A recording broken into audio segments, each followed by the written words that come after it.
Hi everyone, my name is Leslie, and today we're going to be going over APA formatting. This is a very different kind of formatting than MLA, which you may have heard about or was in my last video. So this APA it's kind of similar to MLA, but it's typically used when you're doing some kind of specific research journal or scientific journal or things like that.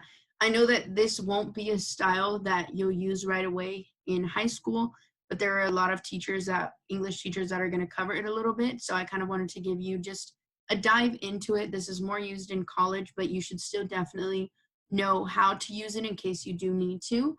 So that's going to be a little bit of what we're covering today. So here we go. APA formatting and citing. Because just as our other video stated, there is an MLA works cited page, it's a thing. But for APA, there isn't necessarily an APA works cited. The way that you do citing for APA is you do have a final page, but it's just your author name and date. It's pretty simple. So when using APA format, follow the author date method of in-text citation. So it means that the author's last name and the year of publication for the source should appear in the text. So let's say that the author's name was Jones, last name Jones, and it was published in 1998.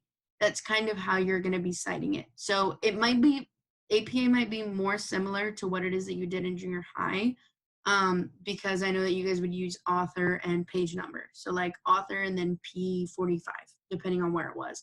This is very similar, but you'll use author and then the year that that page was published, because you're going to be using a page and not really a book.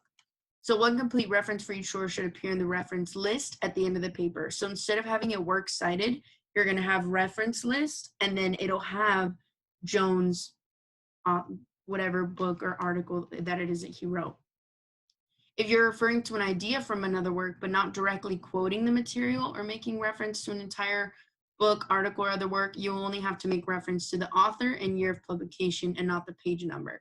So the reason that they use Jones 1998 would be if instead of citing a specific page, let's say Jones' book was about McDonald's and the fast food industry and the effect that it has on people. If you were talking about the entire book and the overall theme, which is McDonald's, you couldn't really directly reference a specific page. The way that you would do it is you are referencing an idea, but not directly quoting anything. So the direct idea might be like unhealthy habits. So that would be a way for you to be able to reference it, and you would only need to have the author and year like this, Jones, of unhealthy habits. But on the other hand, if you're directly quoting or borrowing from another work, you should include the page number at the end of the parenthetical citation. But parenthetical citation, it's a fancy way of saying parentheses. So if you're directly quoting or borrowing, you need to include the page number and your parentheses because you're using a direct quote.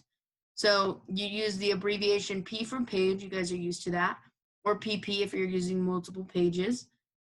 Or you could also use a dash. So this is Jones, the year it was published, a singular page.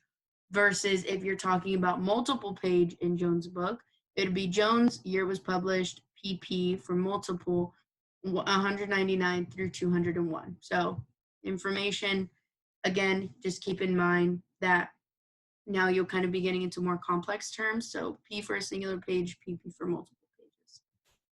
So here is kind of what a citation would look like. We can go down here and then we'll talk about the top, but it would be at the bottom where it has your reference list. Instead of works cited, you would have author, the year that it was published, and then the title of his work. So Jones, 1998, and whatever his book is called. So it's, again, the reference page is a separate page at the end of your paper. Each citation in the text must be listed back here. And the title of the page should be centered and labeled references without bolding, underlining, or any other additions, just plain.